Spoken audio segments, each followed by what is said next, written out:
Well, ladies and gentlemen, this is yet another 2024 election update. We've got big time stuff here with a major Democratic donor coming out and admitting he's voting for Trump. He's done with Biden. It is ridiculous. You can take a look at this tweet. And on top of that, many Democrats seeing the videos. We're going to look at a video, Biden can't walk. I've kind of become numb to these videos of Biden just because we know at this point what he is, and we understand the people that are going to be voting against Trump. They're going to vote for a corpse. They're going to vote for a rock. They're going to vote for whoever. The real problem for a lot of these leftists is they're starting to realize independents are not numb and just fully, anti-Trump, anti-Trump, anti-Trump. They do think for themselves, and they see Biden, who's a total corpse, who... Do we really think he's going to make it another 4 years? I know that was the argument in 2020, but let's be honest, it's kind of playing out how we thought it would. Biden at this point, he can barely walk, he can barely move. It's like, I want Biden just like move his hands and see how quickly he can do that because it's getting real bad with him. And I'm not trying to make fun of him, it's just the reality. There's a video on it, again, another one with Obama. But yeah, Democrats coming out, possibly changing out Biden after this debate. I know that's the big narrative. Everyone's been talking about it. Why would the Democrats push for an early debate? It was not Trump. Trump said, I'll debate whenever. They're the ones that said it's got to be June 27th and then another one maybe in September. Very early, very strange. Maybe that's just because of the early voting. They want to do it earlier, but certainly it is odd.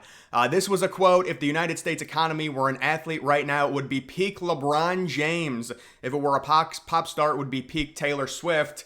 I would agree with that if you ignore inflation. And see, that's the big issue when it comes to where we're at right now in 2024, the election. One of the big things Biden's going to tout, because immigration's been such a disaster. He's had to admit Trump was right back in 2015 and really in 2017, 2018 when he enacted the policies. Immigration, the illegal immigration, fell by 87% with the wall and with the stricter policies. Of course, that was deemed racist. Now they've had to try and revert it because Biden's approval rating is so low. They realized they were wrong, but they won't admit Trump was right.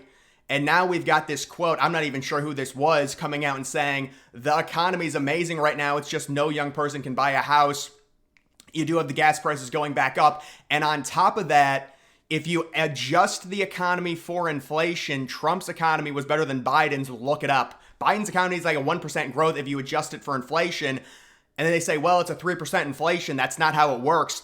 This is the problem. They say 3% inflation, and then they want to give Biden credit for all the inflow into the economy with all the money. No, it's a 20% inflation since Biden took over. That is 20% more money flowing into the U.S. government. So it's 20 and probably like 22, 23% at this point if you actually factor in Biden coming into office. And there are a number of reasons for that, but the reality is when they tried to reduce inflation, that act was a failure. It didn't raise the inflation like Republicans said it would, but it did not lower it significantly when it comes to that. It pretty much stagnated.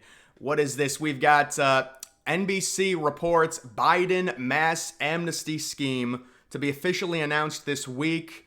Yesterday, what is this New York Post story blowing the whistle on how illegals are giving voter registration forms in 49 states. It's happening fast. So this is insinuating that illegals, possibly they're trying to influx them into the country, possibly get them voting ASAP. They're certainly ringing the alarm bells right now with how bad the polls look. This is just, I don't know how this happens in the United States. So I don't know, what is this, San Francisco, some big liberal city? This Kia cannot, I love how cannot is in bold, cannot be started with a USB and screwdriver. The security system has been updated and it will not work. This is a manual transmission stick shift.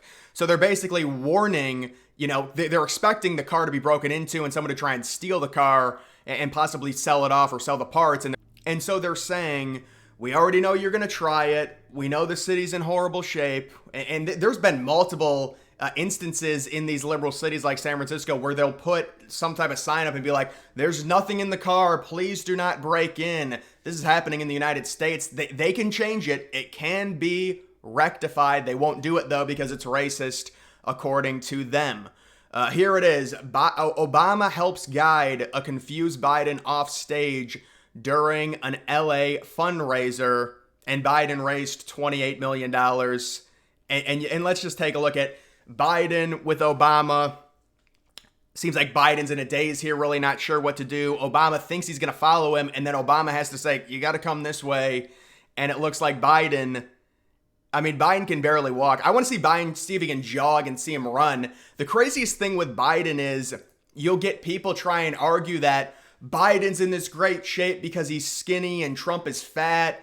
Listen, if I had a choice between Trump or Biden in terms of what condition I would want to be in, cognitive, physically, it would always be Trump. Everyone knows it. Anyone who thinks Biden is more there because he's skinnier than Trump, because that's the new argument. Oh, he's skinnier, he's in better shape. It's just absurd. It looks like a stiff breeze would blow him over. He's got to get a walker or something. They got to give him a walker. Apparently, now that it's being reported, they got him in adult diapers now. He's been wearing those the past 3 or 4 months. I think Democrats are concerned about him shitting himself during the debate. That's like 2.5 hours. You got to think about the side effects to the drugs they give him apparently he's very irritable. He gets angry. That's why with the speeches, you see the State of the Union, everyone, even Democrats, were saying, why is Biden so angry? Well, they give him stuff, and one of the side effects is he's very irritable. He yells at Jill all the time. He's just a miserable person to be around, but they have to get him on something. Otherwise, he won't be able to complete the State of the Union. Anywhere where he has to speak for an hour and a half, 2 hours, he can kind of do a rally.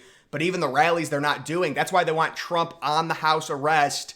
They don't want Trump being able to have rallies because now in 2024, Biden's not getting that excuse of COVID and I gotta stay in my basement. And not only wasn't it not only was it an excuse, it was also a virtue signaling moment where Biden has said, look at how safe we are. I'm not gonna campaign because I don't want to risk anyone's safety. Look at that evil Donald Trump going out and trying to campaign. Of course, that wasn't the real reason. The real reason is because he doesn't have the capacity to go to 4 different cities in the span of 5 days or 6 days. He just doesn't have the energy. We've got an MSNBC host worrying that the debate is unfair to Joe Biden because our expectations are so high for him. The bar for Biden is so much higher. Trump's bar is literally, is he alive? Is he standing? Are the words coming out? So I'm really not sure what she means by this. I guess they're talking about the debate that's going to be happening. I feel like she just exposed what Biden's bar is. Biden can barely form a sentence, yet people still want to vote for him and get 4 more years. And 4 more years is just not happening. Now, I can give an in-depth analysis of really what happened to the Democratic Party and why are they stuck with this situation where they kind of have to go with Biden. I know people are saying they'll exchange him, Newsom will come in, someone else will. But if you go back to 2020, there were a lot of big-time Democratic donors that wanted Kamala Harris. She checked all the boxes, especially when it comes to the virtue signal stuff, minority female, grand slam. She sucked at the debates. Tulsi Gabbard embarrassed her, and so they rallied around Biden, and they forced everyone else within the Democratic Party to drop out so they could get around Biden and get his voter base up so he could beat Bernie Sanders.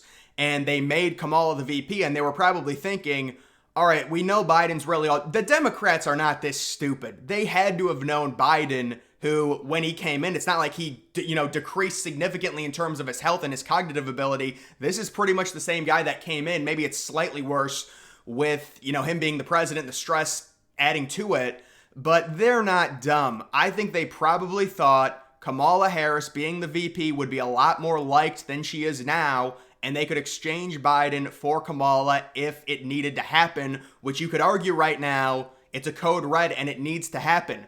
The problem is Kamala, for whatever reason, it happens with politicians, she's not a good communicator. Same thing happened to Jeb Bush. He had all the donor money. It didn't matter. There's just a lack of likability with Kamala, and now they can't go with Kamala. It's got to be Biden, or there has to be some type of move where Biden steps down and then they jolt someone above Kamala Harris and she says, all right, I'm fine being the VP, which I think she would. All these people are controlled by their donors. And if the donors say you're staying as VP, you're not elevated, that would happen and they could swing it some way with her saying, I just want to stay as VP. But I do think it was a miscalculation with Kamala Harris. They're not that dumb. They had to have known Biden. There was a chance this could happen to where, I don't think they thought his approval rating was going to be this low. This whole thing started with Biden going downhill with the Afghanistan withdrawal, where the Pentagon said, don't do this. You're going to leave Americans behind. Biden did it anyway because he thought It would help his approval rating, and every American said, yes, we need to leave Afghanistan, but the way he did it was literally the worst way possible. And now they come out and they say, well, Trump started the withdrawal from Afghanistan. Yeah, but you can't blame Trump for the way we withdrew. He was out of office. He thought he was going to serve another 4 years and it would be a soft withdrawal, and that's not what it was. And that really started the negativity when it comes to the Biden administration. And then you add on inflation and then the gaslighting. Oh, the economy's so great. Look at the money inflow. Yes, but why don't we just print $3 trillion and then we can make everyone a millionaire? According to them, that would solve everything. We could make everyone a millionaire. What was the thing? Elon Musk could give every person $1 million and still have like 40 billion left over. That was a joke, but what is this? Oh my goodness. We've got this high school DEI office accuses students of white supremacy over senior gift of Thor mural in Washington State. And you've got Thor. It's so evil. It's so disgusting. You should not overlook that this current time period is the best to ever be a human. Yeah, so this statement is, I saw this and I was just like, in 10 years, it's going to be the best ever to be a human. In 20 years, it's going to be the best ever. The point is we evolve over time. People born in 1910 were more lucky than people born in 1810. People born in 2100 are going to be more lucky than us. The current time period, based on evolution, based on technology advancements, normally is always the best time period ever, unless we get World War III. Then you're talking about possibly hurting the environment with nuclear bombs and there being a problem. But the current time is always technically going to be the best based off of human evolution. We're always going to make things easier, things like that. Counting ballots just isn't that hard. Neither should showing up to vote on election day. Yeah, here's another thing. This is just not going to happen. The mail-in voting, unfortunately, I thought about this. The mail-in voting is here to stay. People love convenience. In the year 2024, we order off of Amazon, we get same day. It's all about convenience. You don't even have to go to restaurants anymore. They'll bring your food to you. Although that's really expensive. My God. You even order fast food, it's like $40 to do that. But when it comes to the mail-in situation, Republicans wanting everyone to vote on election day, in this day and age with the level of convenience, it's not going to happen. And Trump has actually said several times, I think he was told by his advisors, mail-in voting isn't going anywhere. I do think the infrastructure, the American political infrastructure and the voting infrastructure got overwhelmed in 2020 when it came to the mail-in votes. And I also will say there are countries in Europe, a lot of countries that have had to ban mail-in voting because of rampant voter fraud. That is true. But in America, unfortunately, this is not going to happen. We're not going to have a law where you can maybe have an election week. This is the only thing you could probably do, like an election week, but then how would you count the votes? My big issue is the revisionist history when it comes to the election night in 2020. I have heard liberal after liberal after liberal say, we knew that Trump was going to go up early in the night and then Biden was going to come back because the mail-in ballots get counted later. Number one, that's not true in every state. Look at Florida. Florida counts their mail-in ballots before, and that's why they had their count done so early, and Trump won Florida by 3 points when everyone thought it would be decided within a point. When you look at the betting markets on election night, Trump went into that night, well, I don't even know what he was, plus 350, plus 400. And at about midnight Eastern time, Trump was minus 600 to win the election. So you're going to say, we knew Biden was going to win. No, there was a serious shift to Trump. Nobody thought Trump would win Florida by how much he was winning. He was winning Pennsylvania by a ton. Yes, the mail-in hadn't been counted yet, but there's this weird revisionist history where the Democrats were like, we were always confident that Biden was going to come back because we knew, and then Biden wins Georgia by like 0.2%. Can there not be a better way we can do this? If you guys remember the days after the election, it's like, oh, we just got an update from Georgia. The polls have been closed for like 64 hours, but we just got another 200 votes trickle in. And they literally would. They would just trickle in. We got 13 more votes, 10 for Biden, 3 for Trump. How does this happen? Don't you just get a swath of mail-in votes and you count them? Why are votes trickling in 2 or 3 days later? It's weird. And I'm not saying, oh, there's fraud or whatever. I mean, there is fraud in every election, but it's just like, is there not a better system? Why just copy the Florida system, count the mail-in ballots first. We'll have a winner by midnight Eastern time. That's all you have to do. And I get 2020 was weird with all of the mail-in and with COVID and things like that. We also do have the Biden administration making plans to announce one of the largest immigration relief programs. He swung from close the border to everyone gets amnesty. I thought it came out that it was only for immigrants, that illegals that have been in the country for over 10 years. I believe that's how they're trying to swing it. Maybe, maybe not. But if this is serious, if it's everyone, it's a horrible look for Biden.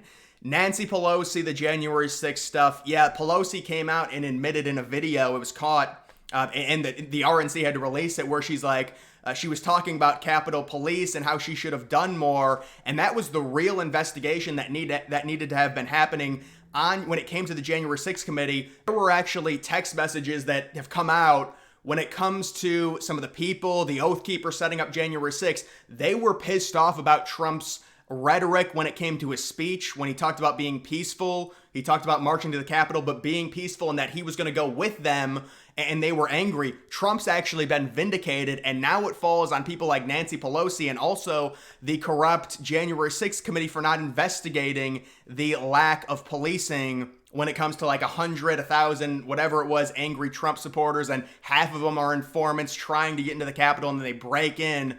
My goodness, if we were actually under attack against an army, what happens to the U.S. Capitol? It gets completely overrun.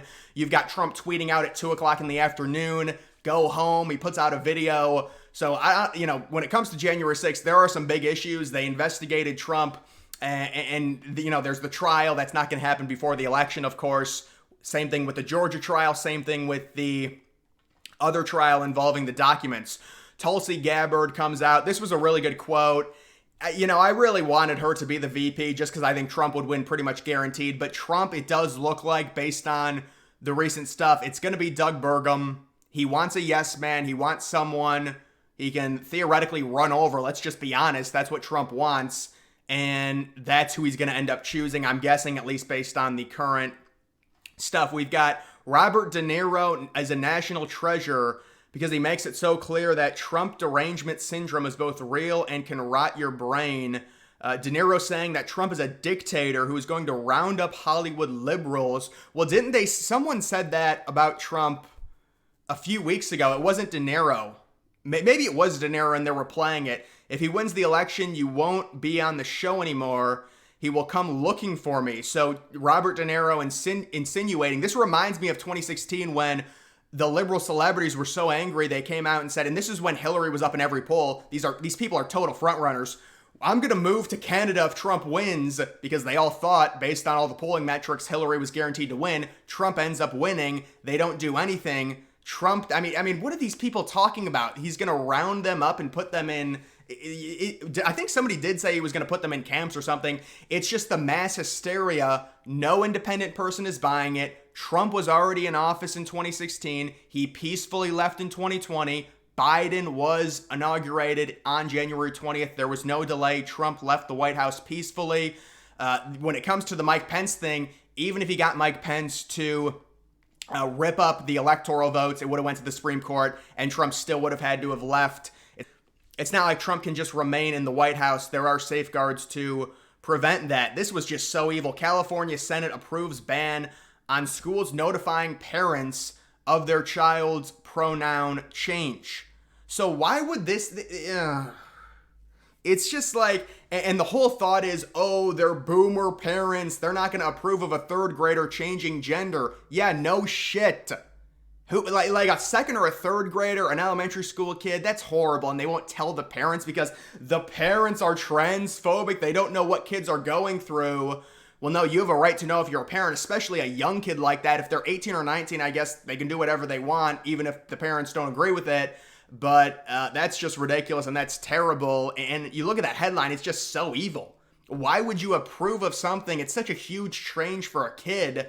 And they're like, we want the kids to do it without the parents because the parents might influence them, which they should. They're the parents, and these are young kids. I don't know what school this is. Is it an elementary school or a middle school? Or probably a middle school, I would hope. My goodness. But guys, that is going to do it for this video. Make sure you follow me on X. Link to that's always in the description.